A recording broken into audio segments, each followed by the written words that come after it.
right, yo, welcome to Dim Boys podcast featuring Zoroknows, aka DC Bakes Dad.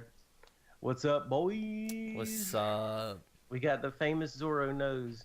You may have never seen him for his Twitter handle, but he feels like he knows a lot, so we decided to give him a platform to express his views on life, and maybe we can get a little bit of wisdom from him today. I'd love to. Just a little bit. So, all right, first question is, where'd you grow up? I grew up in Winston-Salem, North Carolina. Mm. Born in Mm, 1956. mm. Grew up in a small area called Old Town. It's in Winston-Salem off Renolda Road. Went to North Forsyth High School. We had three TV channels, and that was it. Really? Damn. That's it. Three Yeah, TV back in the channels. day. Back in the day, that's all you had. The highlight of your week is you get to watch. You had Gunsmoke and Hogan's Heroes, and that was about it. So you pretty much stayed outside all the time, and did a lot of different things. You did a lot of hunting. You had a BB gun. You do that, and played sports. We played a lot of football in the neighborhood. Everybody get together when we have football game every weekend. So did all that. Yeah, I know, like, you used to play football, but, like, elaborate more on what type of football. I mean, I know, but, like, what was your football career like as far as, like, in high school and stuff? Like, Well, I started playing football. I started Little League football when you're 8 years old. We were going to, you had to do an activity, and we were in the Cub Scouts. I remember Mom used to take us to the Cub Scout meetings. When in one day she took us up to Speed School, which is in Winston, and we got a football uniform. We started playing Little League football. I played on the team, the Little Falcons, Tiny Falcons, and started when I was 8 years old. And of course, we played Little League football and then of course you got into junior high and high school. And when I went into junior high, we were one of those groups that got bused back in 1972 and got bused to Haynes Junior High School. I was the only. It was like two white kids on the football team, but I was one of them. And of course, I played split end. That was good. And we played teams like Kennedy and other teams that were in that part of Winston Salem, and those guys were huge. They were a lot of them were 18 years old, and they're still in the seventh grade. well, Mm. And what are split ends? What's a split end? split ends, you got your tight end, you got your split end. I would use the one to go out for passes, go downfield. I was on of course, on the special teams. I was on the kickoff return team. I remember getting the ball one time, man. I flipped it over to Doug Smith. They were some big boys, I'm telling you. And it was something. But I I, enjoyed it. It was good. It was all I good. believe it. I believe it. How was it growing up in Winston-Salem versus Suffolk? Like, at what age did you actually make the transfer from Winston-Salem to Suffolk? Well, see, I grew up in Winston-Salem. I graduated from high school at North Forsyth. I didn't go to to Virginia until the summer of '74.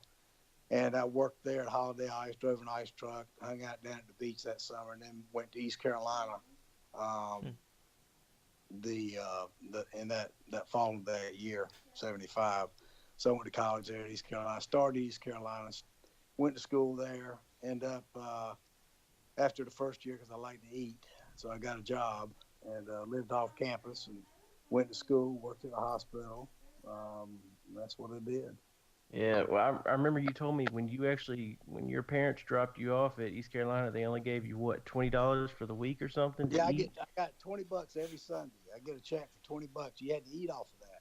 You That's had to eat all your crazy. food. You eat 3 meals a day, and of course I did that for the first year. And the second year, then I got off campus. I got me a Mm. job and got a summer job back in tobacco here in Greenville, and then start working at the Stop and Goes and different stores. And of course, I quit working at Stop and Go. I used to work whenever they needed to fill in, I would go help them out. And they had a store over in Washington, North Carolina, 11 to 7 shift open, and they wanted me to work it one night. And I couldn't work the exam next day.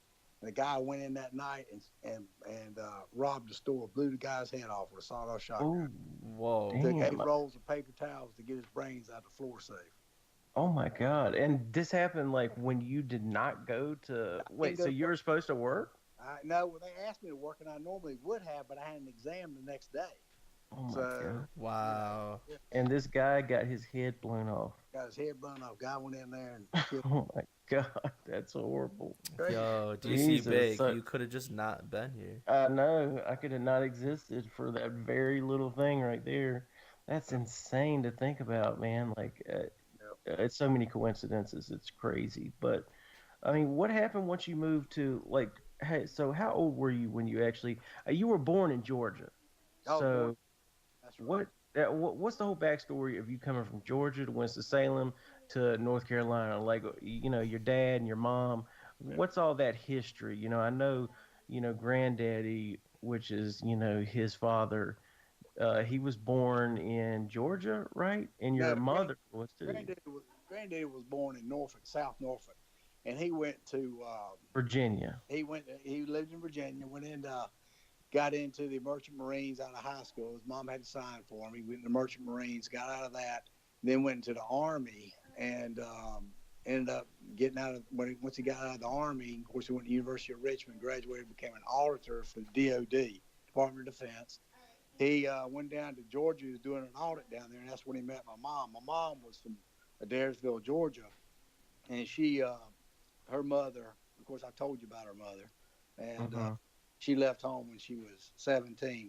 Of course, mom didn't tell me all this stuff until probably about a few years before she died. She said, when she was 17, her mother was bootlegger. She had steals, and she said it's the last time she slapped her. Her mother slapped her. She said I slapped her back, and she took off and went to Atlanta, and that's what she did. She went She at was an 17 years old, man. Think about it. 17 years old, called a ride to Atlanta, became a secretary, ended up meeting my dad at a softball game. And that's how she got married. They were married for 60 years, a long time. Yeah, she's an your mom's mother was an alcoholic.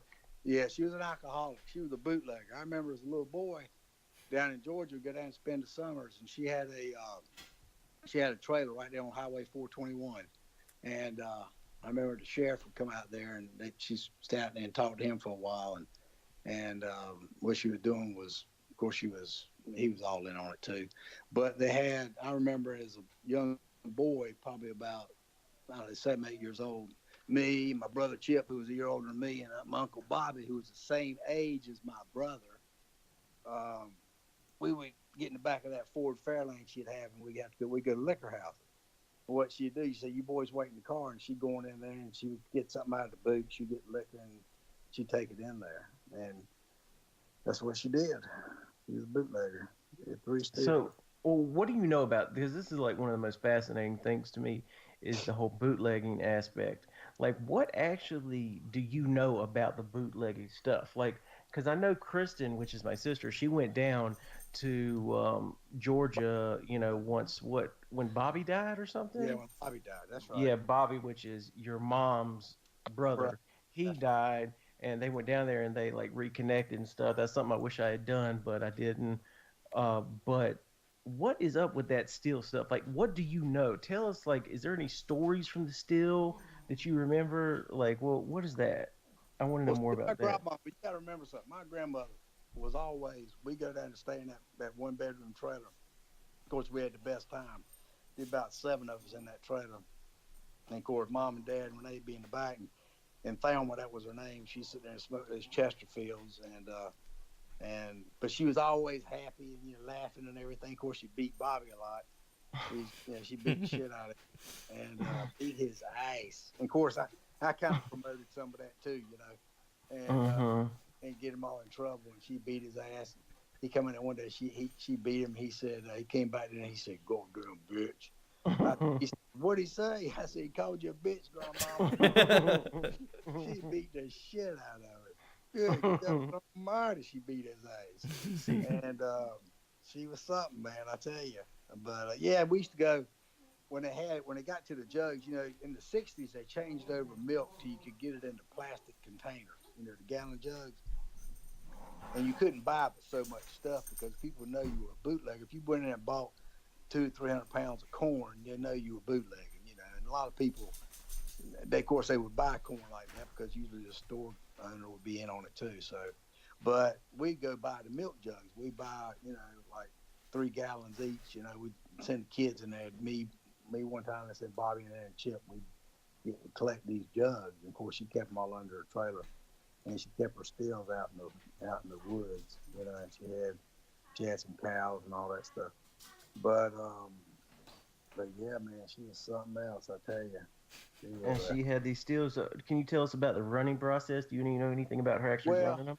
no, I mean I was so young, Chandler, that I really, we go out we go out and go fishing for catfish, in a stream, and then she head off back up in the woods, Mm-hmm. and we'd be out there fishing. I mean, we were kind of isolated from the actual operation Mm-hmm.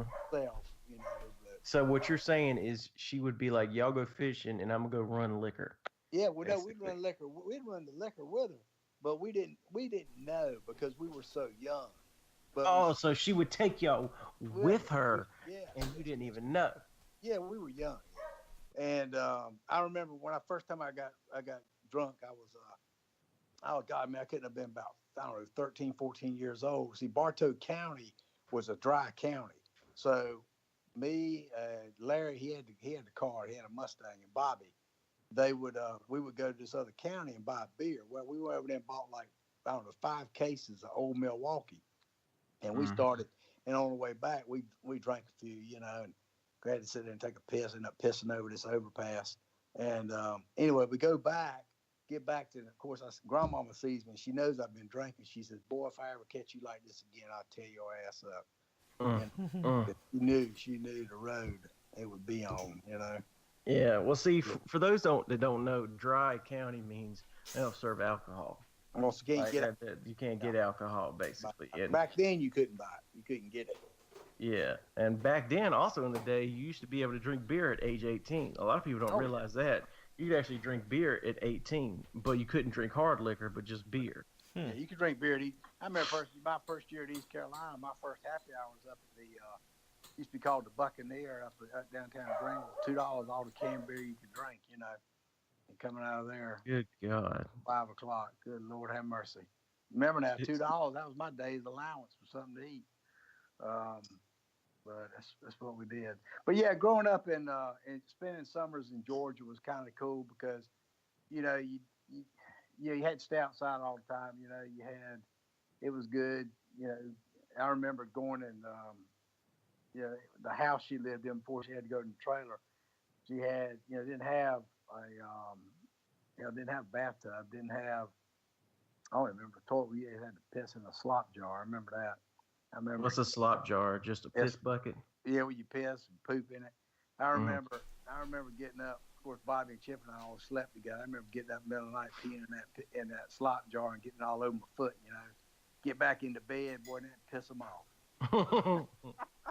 Oh my God, that's They so piss them off, bad. man. They piss Can them off. you can you imagine like no well, we can't imagine that. Me and John obviously can't imagine that, but Mm-mm. like and even on Mama's side, like her they did the same thing. Like they used to actually have to piss in the damn bucket. Like it's crazy. And like what he was saying, yeah, they only used to have 3 channels. And John, I don't know if you know this, but like at the end of the night, TV would cut off. Like they would play the national anthem and all you would get was white noise afterwards. That's it. That's it. Really? Yeah. Yeah, That's it. yeah, man, it's crazy. Yeah, it's kind of what you end up doing. It's kind of what you do when you're real young, and the same thing you end up doing. You get older, you end up pissing in a jar. It's pissing in a bucket. That's what you do. That's what It's happens. crazy, man. That's what That's happens. just fascinating. So, but Yeah, that's anyway, it was crazy. all and Winston-Salem was a good town to grow up in. We had Wake Forest right there. Got to use all their facilities to play sports. Of course, you could play tennis over there. We had access to all of it because my dad was his office was right over across the street from there. They did a lot of business with Wake Forest and DOD. So I get to go to summer camp over there. I did all sorts of stuff. We had a lot of athletics. I go to class from 8 to 12. We'd have maybe have swimming. You'd have tennis. You'd have cross country. We go shoot M16s. We'd shoot rifles. They had an indoor shooting range down at Wake Forest in the athletic center back in those days. You go in and shoot. It was really had a lot of different things for you to do. It was a good town to grow up in. It really was. So, It sounds like it was. I mean, I know we used to go fishing occasionally, and one of the first fishings I ever did was we went catfishing, and the second one was deep sea fishing, which is actually fantastic.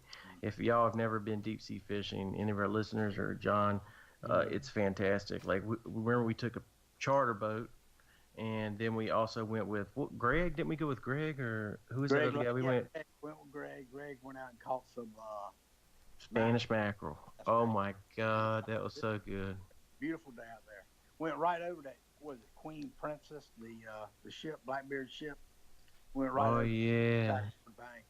Went right over that. Didn't know it was down there at the time. That was before I think they even found that. There's nothing funner than that too. And what we were doing was we were trolling. Yeah. Like we weren't actively fishing. We could fish, but what we were doing is we were setting lines out and we were just talking, chilling. I mean, no one was drinking or anything because I was too young. But like they were eating Twinkies and shit. But we were just like going around and you would catch something and that was just so fun. Like that. That's the best thing to do, man. Like fishing is just it's the bee's knees. And we fish catfish too. I remember one time, I think me and my dad went and my grandfather went or something, and we went underneath the Washington Bridge. And remember, they had their lines out. They were throwing their lines on top of the bridge, but they weren't catching hardly anything. And we went right underneath the bridge, and this That is was in where Bath. all the catfish were. That You was in know, Bath. That was in Bath. Bass, We were Bass. Jim Smith. Jim Smith, buddy of mine, went in his boat. Went out. We catching some big old catfish down there. Yeah, and we didn't eat them God, because you thought they were poisonous or some shit. 'Cause they were well, bottom. there's all sorts of stuff in the water out there. Yeah. Yeah, that damn. If you read the literature on what's in those tributaries, I mean, it tells you how many meals a month you can have out of those, and of course it lists the dioxins and all the contaminants in that water. So I wouldn't eat shit out of it. Yeah. I wouldn't eat. Man, I wouldn't eat no crabs out of there. I don't care what I wouldn't eat it. Anything that's down there in Aurora, Bath, all that area, Texas Gulf, I would not eat. I wouldn't eat. He ended up giving to the guy at the dump. He gave all them fish to the guy at the dump. Yeah, he wanted them. He loved them. Yeah, and you know what? You know what happened at the same time? That's crazy. We about like a month later or something, a few months later, we found out that some guy caught like a couple sharks out there. Oh, Sharks were coming in, and that's been a big issue. Sharks have been coming in and stuff lately. So, you I used know. to do a lot of duck hunting down there back in the '70s. Oh yeah, the duck hunting. And Hyde County, used to go out there and hunt a lot. I enjoyed that. That was a lot of fun. That was a blast, man. I thoroughly enjoyed that. Getting out with Lake Mountain Mesquite, going out there and setting your decoys out and shooting birds. The thing about duck hunting, you only shoot for about 30 minutes at the most, right at sun up, and then you can catch them again coming in at sundown. But of course, we found some good places up on the Tar River. We find out where the woodies were going at night. You get there late in the day and find out where they were nesting. And of course, we would find out and we go there and walk back through the swamp and put waders on, walk through the swamp and catch them coming back in at night. And I shot a lot of wood ducks like that, which I enjoyed. I thoroughly enjoyed that because I like seeing the dog. I always had a retriever, and I love to watch that dog work. I always tell people, if you got a Labrador retriever, they're great dogs to have, and they really are, and they're so intelligent. But to really get a Labrador retriever to mature, to kind of figure it out, you got to take them hunting. When they hear that gun go off and they get to go out there and retrieve a bird, man, they kind of put it all together. They realize that's what they're for. That's their function. Genetic breeding. That's what happens. They end up getting bred for that genetic specifically. And they got webbed feet. They're great swimmers. I mean, really good dogs. Really good dogs. They are. Speaking of dogs, if anyone was going to buy a dog, like what type of dog would you recommend for it? Like I know there's a bunch of different breeds for different things. Like for a hunting dog, a Labrador is good. For protection, one of those Malamutes or whatever you were looking online's good. Like those police dogs. But what are some other dogs that you would recommend for people? Well, the thing is, what do you want to? It depends on what you want the dog to do. I mean, if you're talking about, if you got small children, you have to look in terms of what's a good dog that that you don't have to put a lot of time into. I mean, because the dog's only going to be as good as how much time you put into it. Kind of like children. I mean, it's kind of what you got to put the time in with the dog, but you got to also, if you got small children, you look at that's why I've always gone with a lab with their personality, their disposition. They're not aggressive dogs. They're great family dogs. They're social animals. You kids can go up and pull their ears and pull their tails and won't get bit.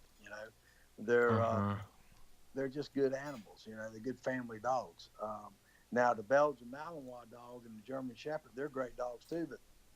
But those dogs, especially the Belgian, you're gonna have to spend a lot of time with that dog. That dog's got to have a job. It's got a ton of energy. It's a very demanding dog, and that's a good dog.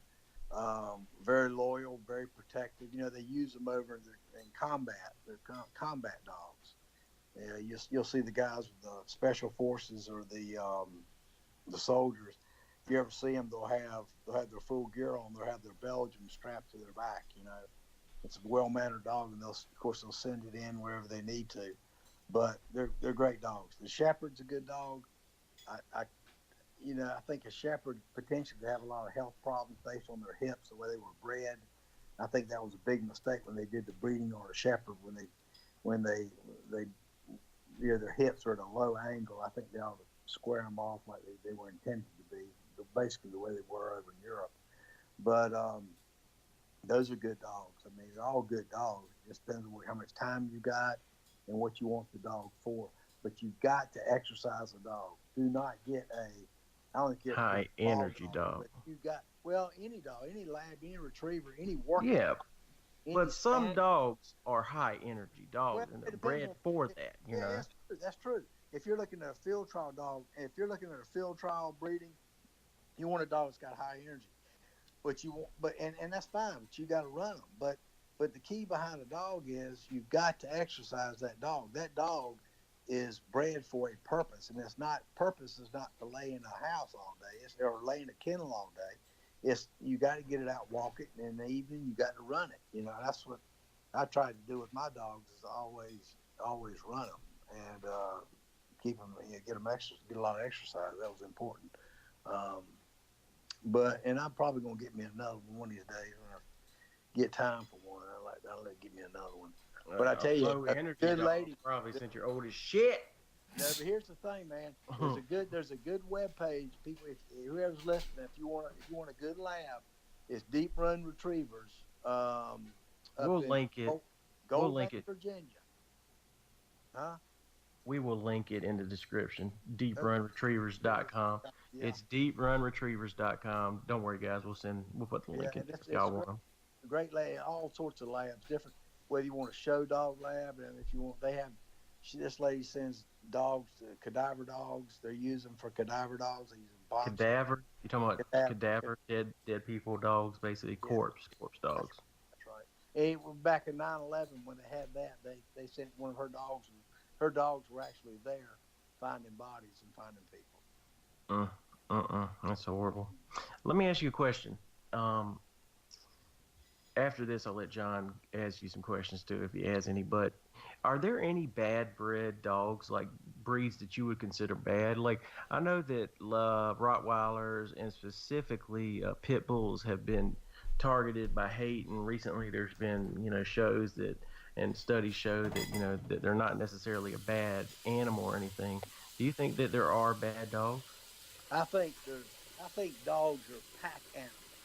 I think they look for a pack. They look for a family. And I think that you can't take a pit bull or you can't take a Rottweiler and put them on a chain in the backyard and throw them food every other day. You can't do that. You gotta socialize your dog. You've got to. A pit bull would be a great dog. A Rottweiler would be a great dog. Rottweiler is one of the most intelligent dogs there. I think they're one in the top 10. Poodle's number 1.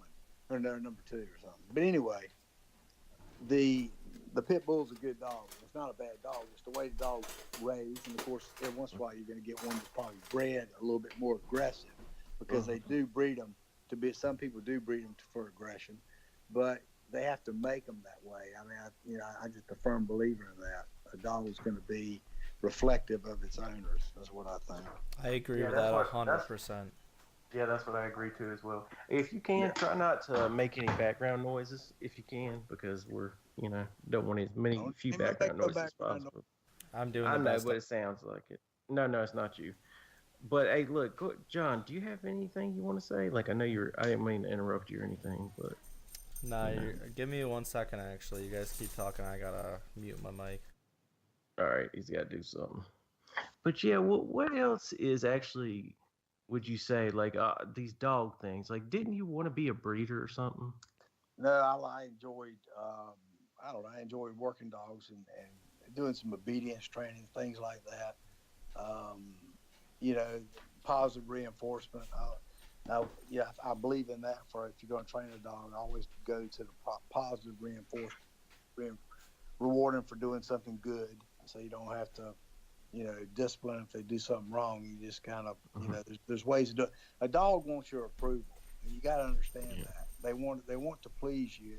And of course, if you get a dog that doesn't want to do that, then maybe you have the wrong dog. But and there are some breedings like that.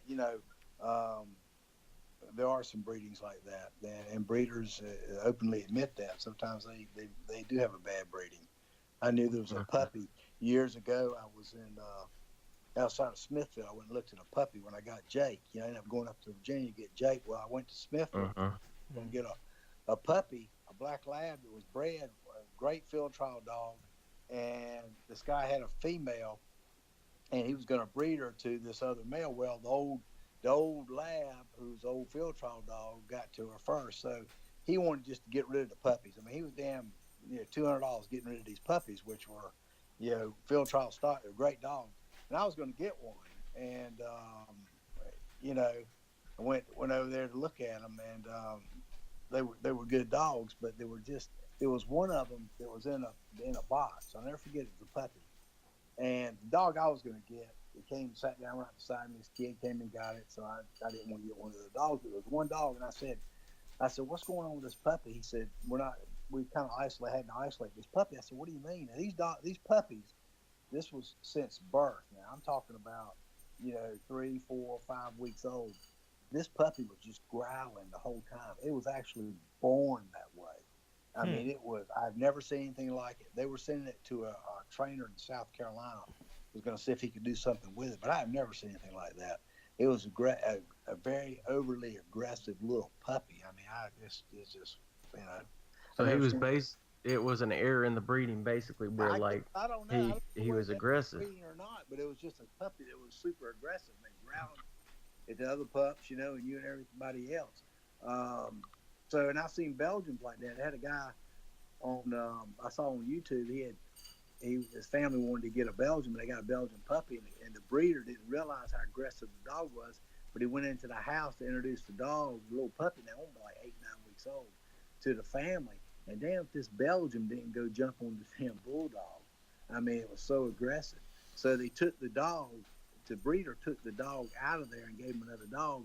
And what he did, he gave this dog to the military, and then the Hmm. military used that dog. See, that's what they do. The police department, the police use these dogs, and the military use these dogs. Although the police like to get the crossbred dogs, they usually get them from Hungary, somewhere in Europe, where they get the crossbred between the Belgian and the Shepherd. Kind of tame them down a little bit with the Shepherd. Mm. So That's so cool. Like the amount of knowledge you have on that is very fascinating. Like I know, like when you were younger, you loved. Would you say your love of dogs came from you going hunting and using a dog while you were hunting, like duck hunting? And I know you were big into duck hunting. see, I've always loved dogs since I was a kid, man. I had my first dog when I was 5 years old. I always wanted a dog. I've always loved having a dog. You know, I think a Mm-hmm. dog, man, is just I don't know. Dog was always my my best buddy, man. I've always enjoyed having a dog. I mean, a dog, Mm-hmm. uh, always glad to see you.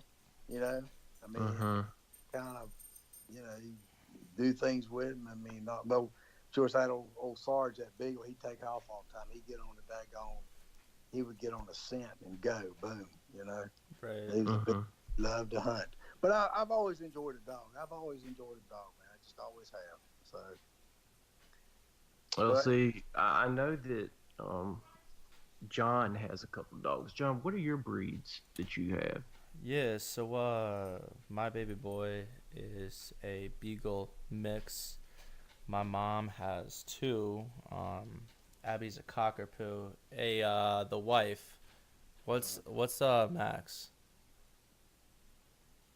Shih Tzu? Is that what he is? Shih Tzu, I guess. So the little yappers. It's funny too Yeah. because yeah, Comet didn't really start in with his barking tendencies as much till we moved here.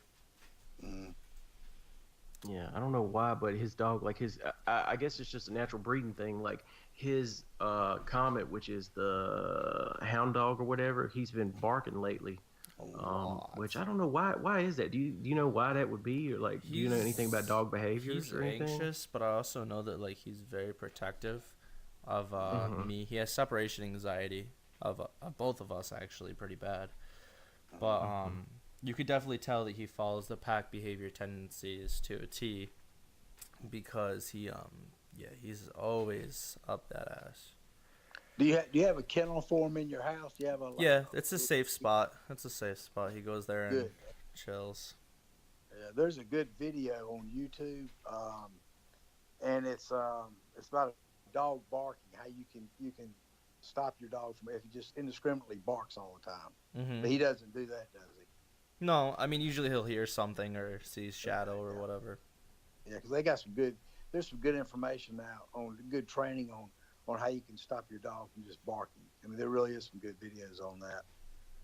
It's just using a reward system, and getting them conditioned. That's all it is. Right. So yeah, old Beagle's good. He get out there and run, chase a rabbit. Does he like to run? Yeah, he likes to run, but he thinks every other animal out there is a plaything, not necessarily something to eat. He thinks they're all friends to he has to yell at and be friends with. Yeah, I had a Beagle, man. He old Sarge. He'd take off. He'd take off for days. He came back one time bringing this rabbit. I swear this rabbit was bigger than he was. And he came and he had a trap. Somebody was trapping, and evidently he had a trap on his leg. He had broke the trap, and his gut. He had to take him to the vet and get 28 sutures in his gut. Yikes. He almost died. Somebody out there trapping. So but he was a good dog. But he'd go up and jump on any dog he could find. He don't care if it could have been a pit bull. He wouldn't care. He'd get his ass whooped, but he would damn jump on them. He was just that way. He was one crazy dog. See, that's what they breed into dogs like that, is that protectiveness. Like that's why people like hound dogs. It's because they're very protective. They're very much like these dogs that will protect you till they die. Yeah, Right. that's different than hound dog. He was a beagle. If you talk about like a blue tip or a red bone hound dog, now that's you know I've seen some of those. Those are nice dogs too. But I swear, man, you have got to run those dogs. Those are definitely bred for hunting. I mean, you have got to run them dogs. You got to run them. Let me ask you a question about dogs. Why do you think the smaller the dog, the more they bark? Is it because they're insecure? Because big dogs generally don't bark like that. Well, I think that's just what they do. They probably were bred that way. I don't know. I guess they were bred that way. It's like the Pekingese. The Pekingese were, when I understand, came from China, and the emperors used to have these big robes on, and the robes where their hands were and their forearms, they'd have a Pekingese on each arm, left and right arm, and they used them for protection, and they would lash out at people, if they needed to. Wow, so you're saying even back in the day, people had dogs that they could carry? That's right. It's for specific purposes for protection, for close Mm-hmm. close in protection. So it's all, depending. Dogs were bred for a specific purpose at one time. It's like the Belgian, the Shepherd, the Belgian Malinois, the German Shepherd, and the Dutch Shepherd were all bred. They were herding dogs, and that's what they were bred for. And of course, now they branched out into other services because they saw their abilities and their intelligence. But I think that breeding was like in the late 1800s, early 1900s over in Europe, and but those dogs have migrated to the United States, and I think the Belgium's going to be a popular breed. It is really gaining a lot of popularity in this country and in North Carolina. Just people just need to make sure what they really want if they want a Belgian, if they really want that kind of dog, because it's a good dog. But you got, like I said, you got to work it. It's not a dog you're just going to leave in the kennel and spend about 10 minutes a day with. That's not going to happen. Right. Yeah. A lot of people get dogs and they don't realize how much work they are, but there's a lot of work that goes into a dog, you know? Like, I can tell you, man, just from seeing you with dogs, like, you had to, every time you got off of work, I remember you coming home and, like, running the dog, and, Yeah. yeah, Back it's years, definitely a job. back in the day, back years ago, I had a Toyota pickup truck. I had an 81 Toyota pickup truck I got when I got out of East Carolina. And I had me a lab, and that dog went wherever I went. And I left Greenville in '84. I worked at the hospital. Of course, I went down and lived down at Topsail Island. Of course, I had old Bo with me, my lab. He went down there with me, and I stayed in the trailer down there at Old Settlers Beach. And of course, flounder gigged at night, had the boat out there, put nets out. We're getting fish down in Sneed's Ferry. I was paying 20 cents a pound for flounder right off the boats. And I remember taking 300 pounds to the hospital and gave it away to all the people I used to work with. I gave 300 pounds away that night. It was in the winter. But, you know, fresh fish, shrimp, 12 counts to a pound. Man, that was good life. I enjoyed that. I did that when I was working down in Jacksonville back in 1984, October of '84. But that was good. Lived down at Topsail Island, man. In the wintertime, probably want 2 people on that street. That was good. Beautiful, beautiful place. Jesus. I mean, I know you lived in the beach. Didn't you said you lived down in Emerald Isle for what, a few years? No, I didn't live down in Emerald Isle. I lived down in Topsail, lived down there for about a year. Did that. I spent a lot of time in Virginia Beach back in the '70s. When I went to East Carolina, and then that next summer I spent a lot of time down there. I used to go to Nags Head a lot. Nags Head back when all we had was the beach road. You go down there and stay all week for $20. Did a lot of fishing. You ate the fish. There weren't. I don't even think there was a hotel back then. All you had was the beach road.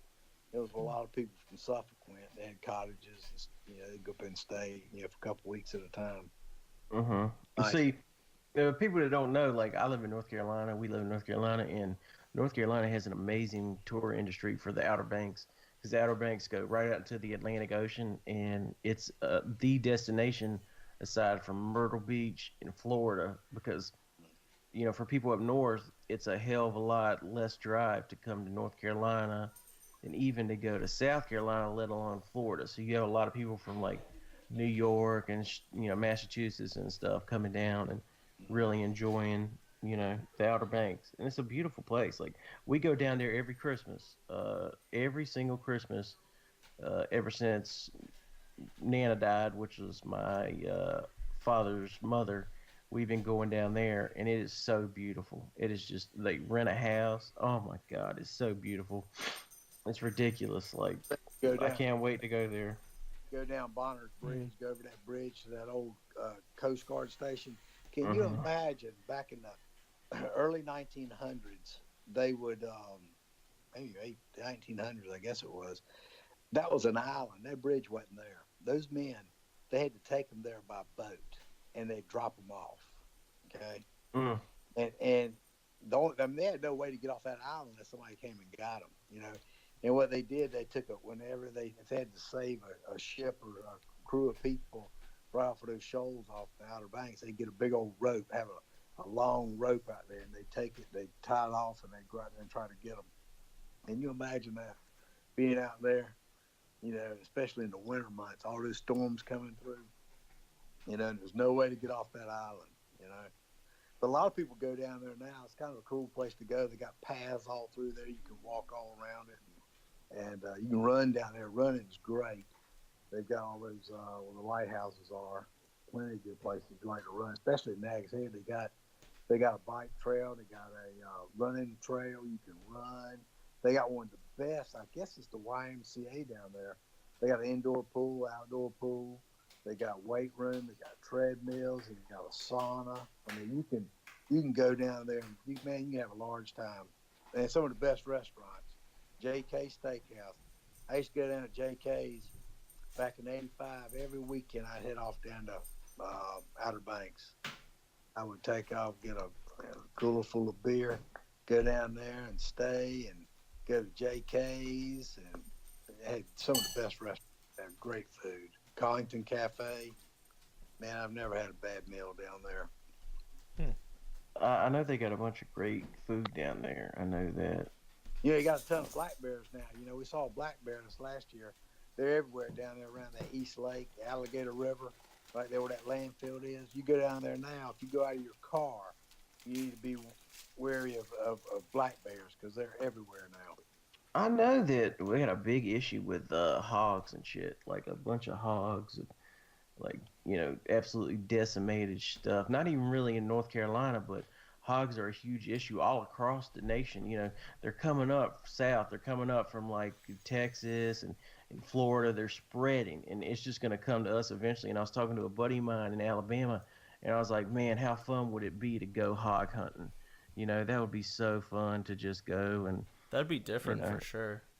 Oh yeah, I mean, I've seen people do that shit. I've seen people go and like take like a shotgun and just absolutely demolish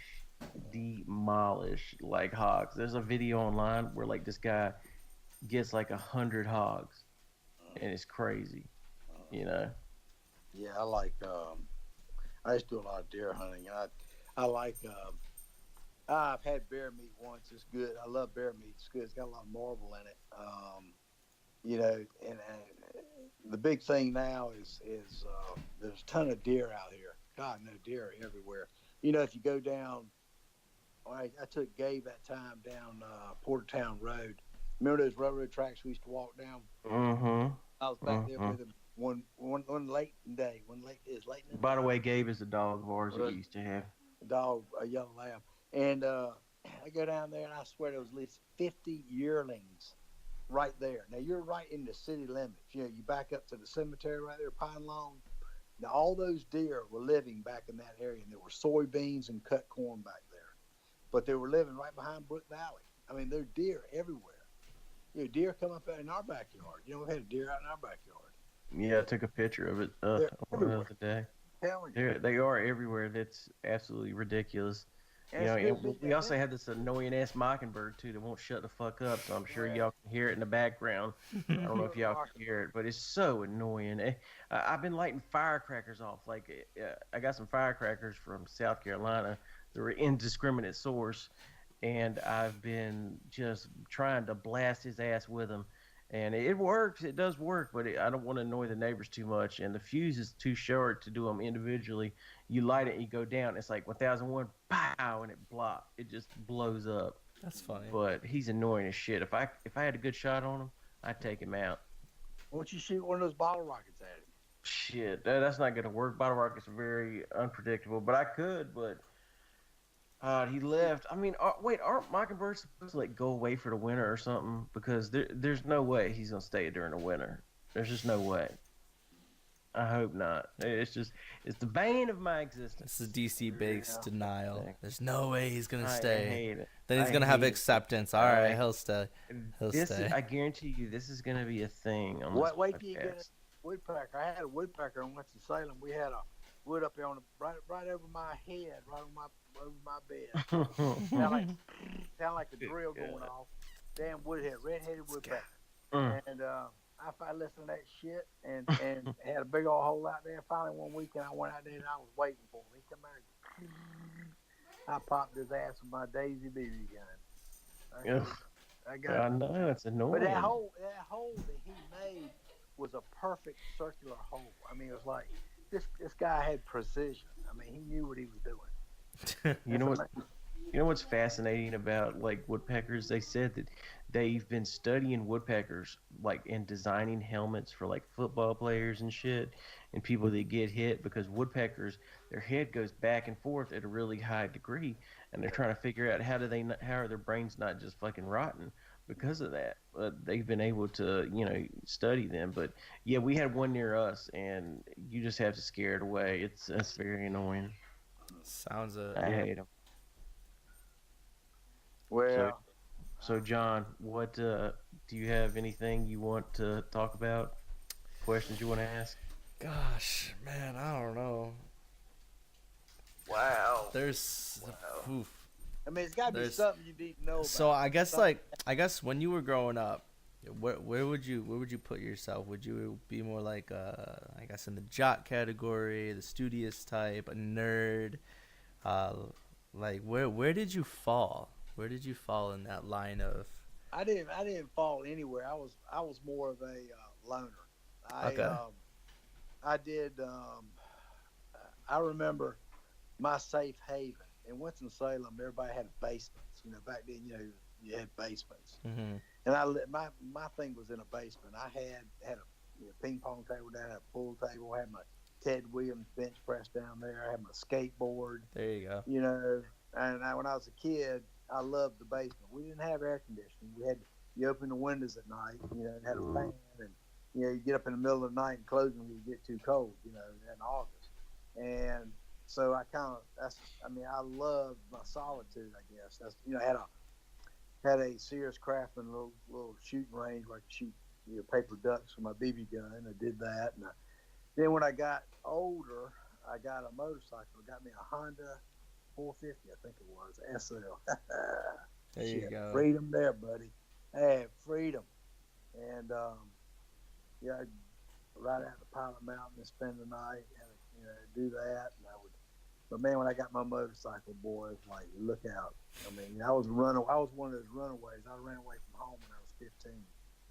And, I had a lot of issues. And, I left. left, But anyway, um, came back and That's another podcast. that's another podcast. That's another Came story back, for another time. Good God. Yeah. So I Yeah, guess there's a the many real issues there. question, is Star Wars or Star Trek? What's your favorite one, Star Wars or Star Trek? Oh man, Star Trek, of course. Okay, Star You know- Trek's That's better, fair. man. Well, That's here's fair. the thing. I watch Star Trek now. It comes on Friday night, all night long. Okay. Mhm. Here's the thing about Star Trek. It's now looking at it, it's different because I remember looking at it as a kid, and now I look at it and I go, because as a kid I was going, what the fuck are they talking about? Right. And now I'm sitting here going, okay, I get it. And what's amazing to me, they figured it all out in the last minute before they die. It's like the last 10 seconds.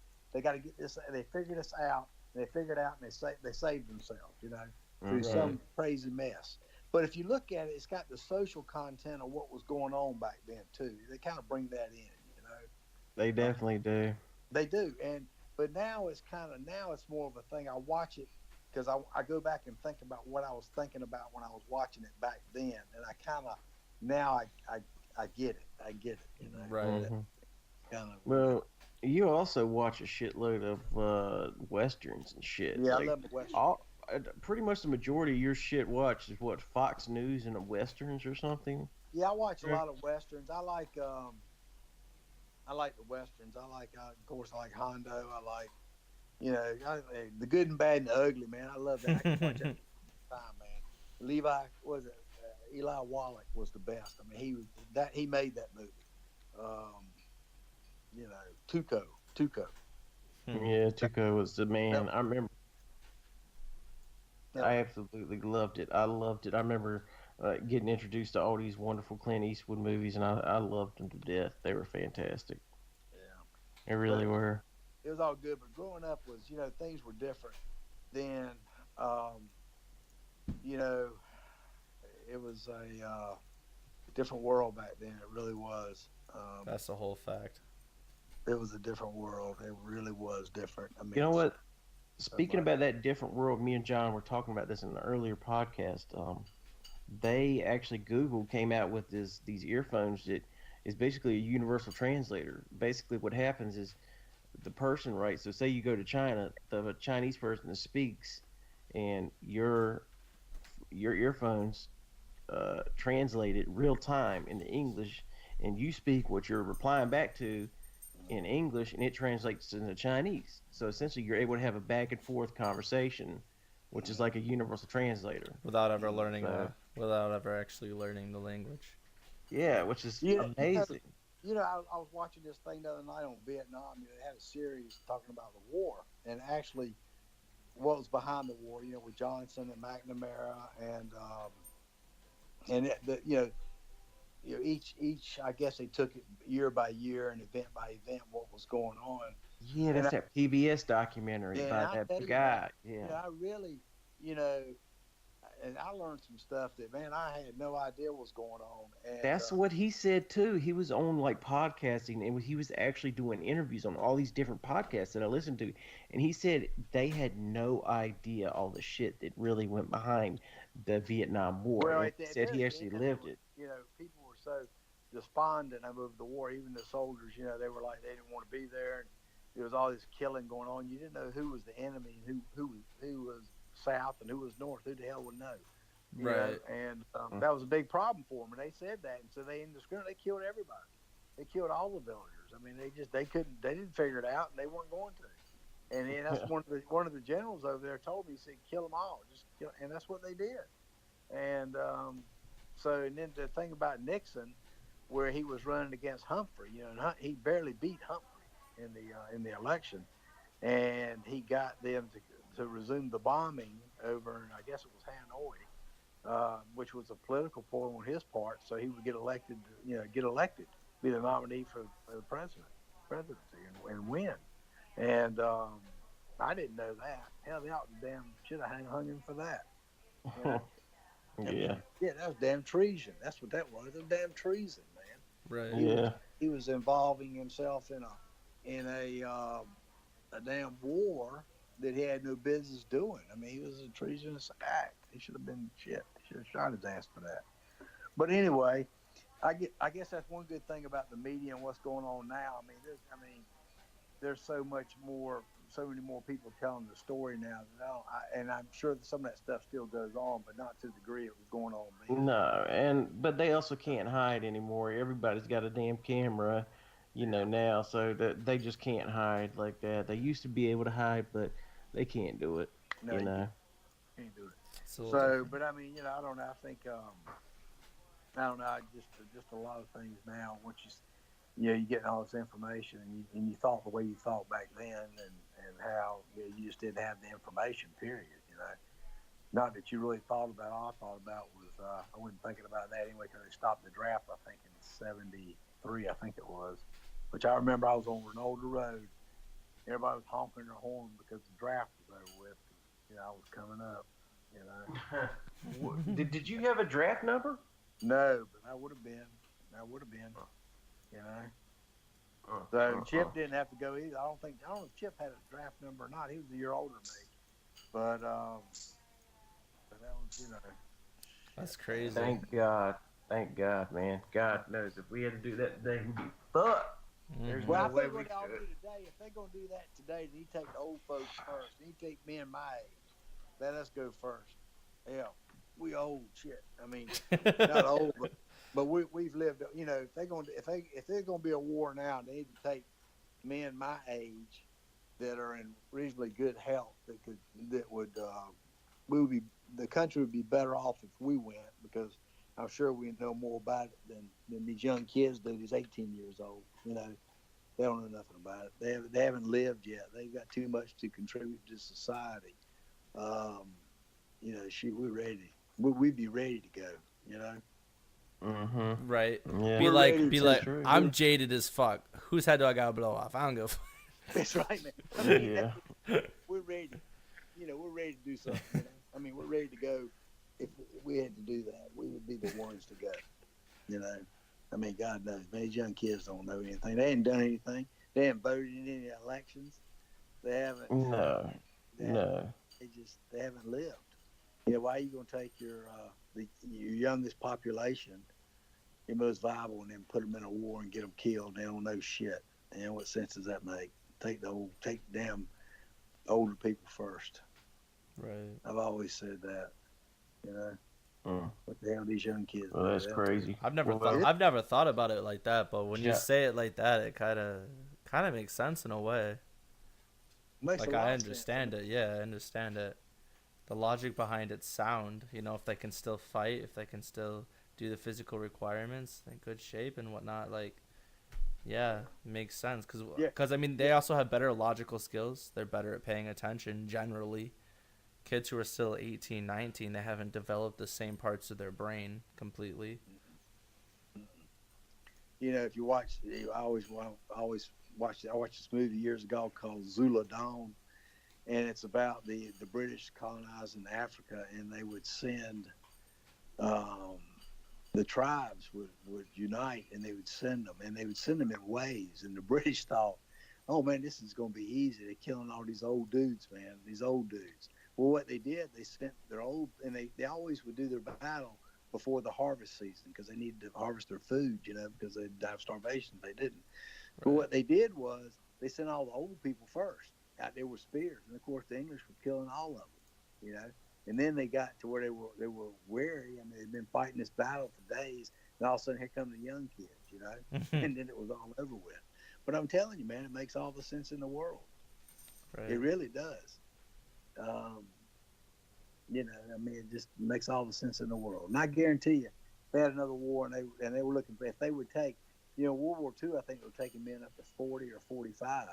But you know, they need to take them based on their physical skills that they can run this, that they can do that, and you know, whatever those requirements are. I mean, They there's ought always to. the option just not sending anyone over, minding their own damn business, or if we have to, dropping a bomb and blow them all the fuck up.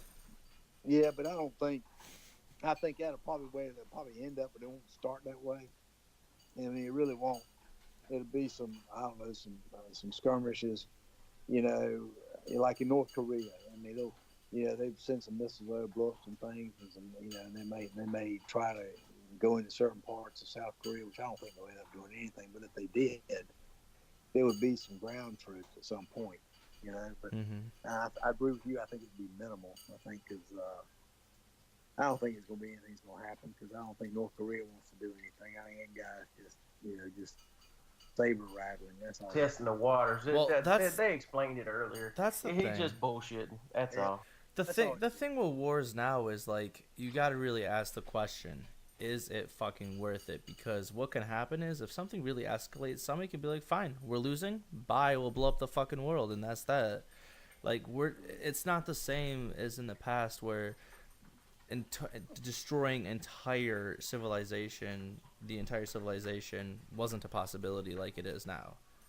You know, like it's not the same. And now like people have to consider like, okay, if we start this war, how is it really gonna end? Is it just gonna end with a victor, or is it gonna end with everybody losing, or most everybody losing? Is that really a risk that's even remotely close Well, worth taking? well, here's what I think. I think the people that I want people that are making the decisions about you know the money they spend in defense. I like the fact that we upped our defense budget, what 900 billion, whatever we did, whatever it was. He just upped it. Or it was 800 billion or something. But anyway, a lot of money. He upped it, which was good to get us our technology up, and I like that. But I also want people making decisions about whether or not we're going to fight a war, what's going to happen in this country, and people that have the leaders that have a generation at risk, and meaning that they have their kids at risk, they have their grandkids at risk, Right. and that keeps them kind of grounded to what their options are because they're looking at well, yeah, this guy's really pissing me off, and I want to make sure everybody knows that I'm in charge and all this stuff. But, if something were to happen, what's going to happen to if we? I don't want a nuclear war because I want my kids to have a country where they can grow up in. I want my grandkids, and Right. that's why I think it's important. Because if you look at the people who are probably the damn craziest who really didn't care about the next generation was the ones that didn't have any interest in that next generation. I think that's important. Right. No, that makes sense. They have to be connected. you have to have something of value, and I Right. think that is the ultimate value, and that's that's why I put my emphasis on when I go to the polls and I look for a candidate. I look in terms of defense of the nation, because that's what the government was founded for, and our government was founded for the defense of the nation. That's why they all came together, the colonies, to have an army, a continental army, and that's what they did. And we Mm-hmm. got so far away from that. That's what we need to get back to, that we have a strong defense and nobody will fuck with us. And that's important. Right. You can't make yourself weak so that people won't feel threatened. That was the logic of the last administration. You can't live like that. Well, let's see, we're going to weaken America a little bit so they won't feel as threatened. And that's what they were advocating. Yeah, it don't work that way. Not in the world arena. Do not sing kumbaya in other countries, especially you got these crazy ass people that want to kill us. And there's a lot of people out there that want to do that just because of the fact that you're an American. They don't care about your politics. They don't care about nothing. The fact that you're an American, they want to kill you. It's true. So, and that's the world we live in. We may not like it, may not agree with it, but it's just the way it is. It's just the way it is, you know. And I got people. It's kind of weird to me. I've heard people talking about, you know, other people, and it's I don't know. I don't know. It's getting crazier and crazier. It really is. Hmm. It's this dude out in Las Vegas. I mean, good God Almighty. I mean, that was about as crazy. We had 23 guns, 23 rifles, I think, 23, something like that. You know, Dude's fucking people are nuts. wondering why did he have 23? Well, you know why he had 23. Right. He went and bought them.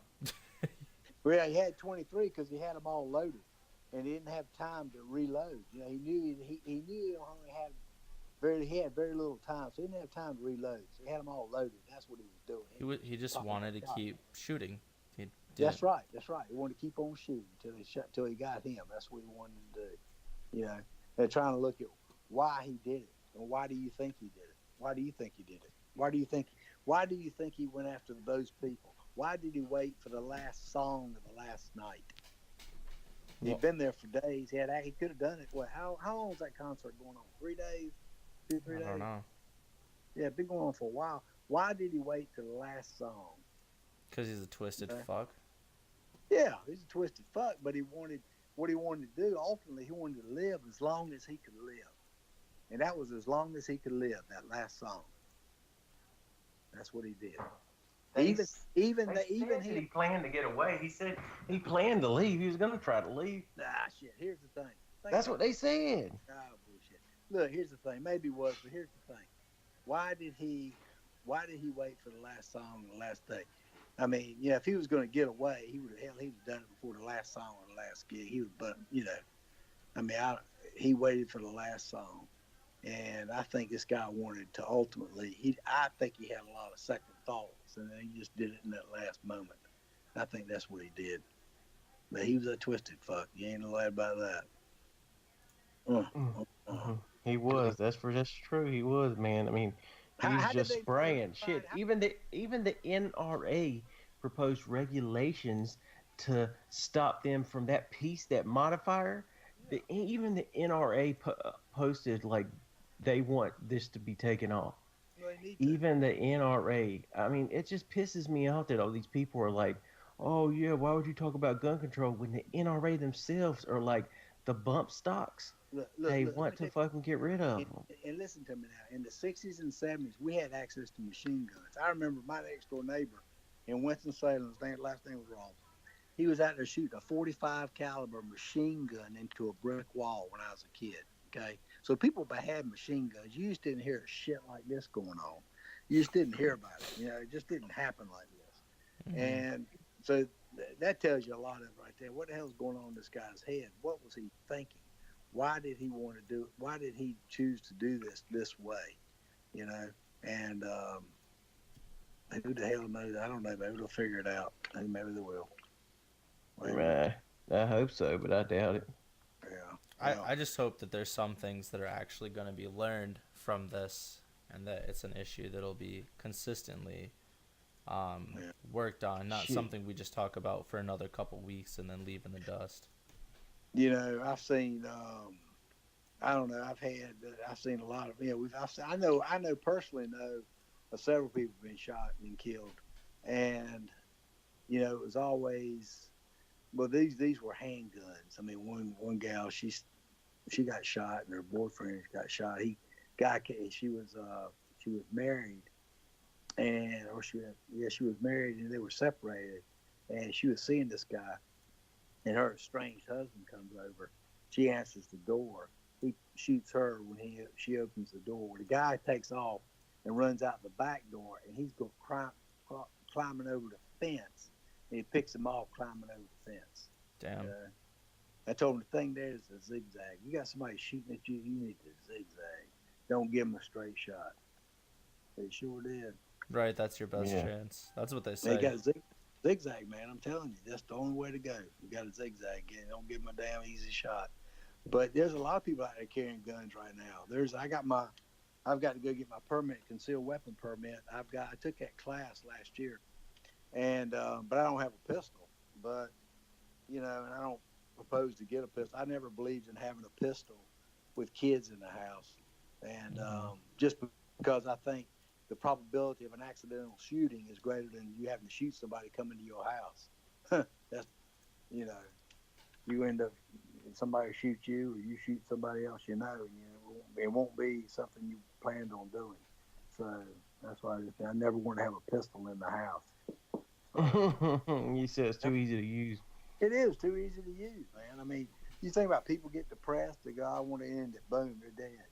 Right, Because they had that's it. There's no taking back that decision. Can't Once you take that shit back, once you man. pull that trigger, it's over.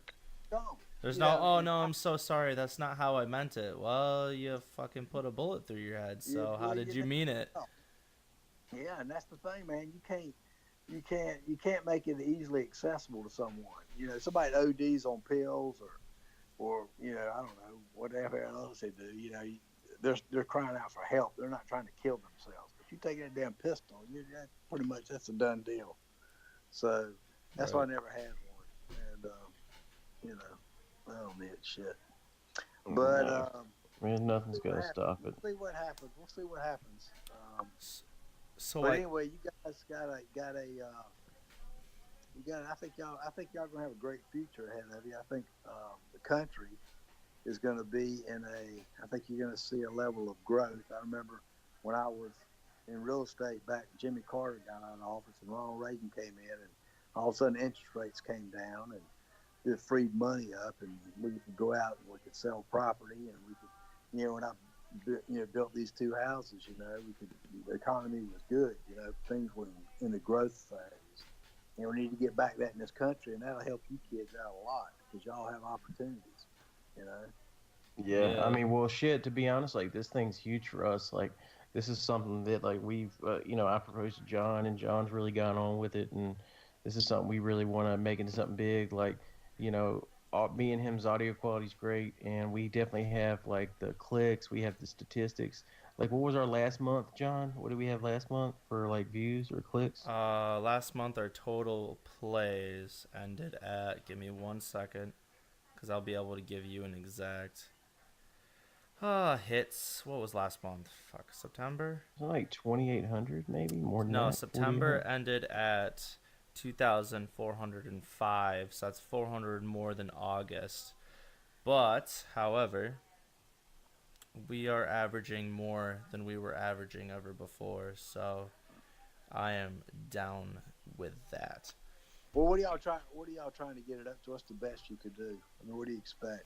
We don't know, to be honest. We're just kind of Like, doing this, like we just want, whatever. I'm assuming in 2 years, 2 years tops, we'll probably be over, be over a million a month. Just by the growth we've had, I don't see how that's not obtainable in 2 years. Yeah, it just should. I mean, if we keep doing like we're doing, which podcasts are not hard to do, it just takes time. Like, we're progressing, and we've been doing this for like a few months, so we keep doing it. keep it in the background and really get better interviews. Like you're our first interview, so what Yeah, we're gonna shout do out is to we you. got a bunch of other people lined up, but like we're just gonna focus on interviews, and who knows? I You never know mean, where it could go. I don't To know be if this honest. says anything to you, but the people who make our merchandise, their name is Printful. They originally charged us standard cost for our merchandise, so our merchandise was much more expensive. But I contacted one of their people. I was like, "Hey, listen, we do this. We have an audience. Can we get it a little bit cheaper so people can afford it more?" They asked me for proof of viewership, audience, whatever, interest in buying our stuff. I sent them the statistics and then the growth over each month and what have you, and then our general interactions, and they actually dropped it substantially. So if a company like that that's making quite a bit of money recognizes any form of growth we have, then I'd say that's at least satisfactory. Well, that'd be good. That'd be good. Yeah, I Well, know, it'd be and good. you can do your Zorro knows things. Like we want to have you on too more than just once. Like we definitely like to have you come on and do. You could do like your own little segment and stuff. Yeah, because this was So, good. This was a good conversation, and Hmm. honestly, this is this is definitely something we'll have to do again because there's definitely a lot more that we can talk about.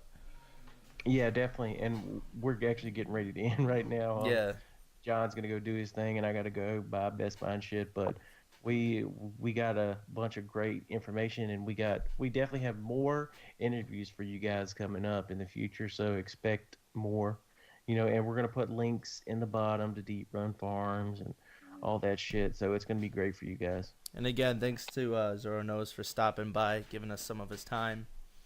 Some of that wonderful advice from Zoroknows. Thank you, you Mm-hmm. daggone Zoroknows. right. All right, buddy. Y'all take care. Thank You you. All right, too. have a good one. Have a good one. All right, well, guys, that's it for us. We've been them boys with that interview.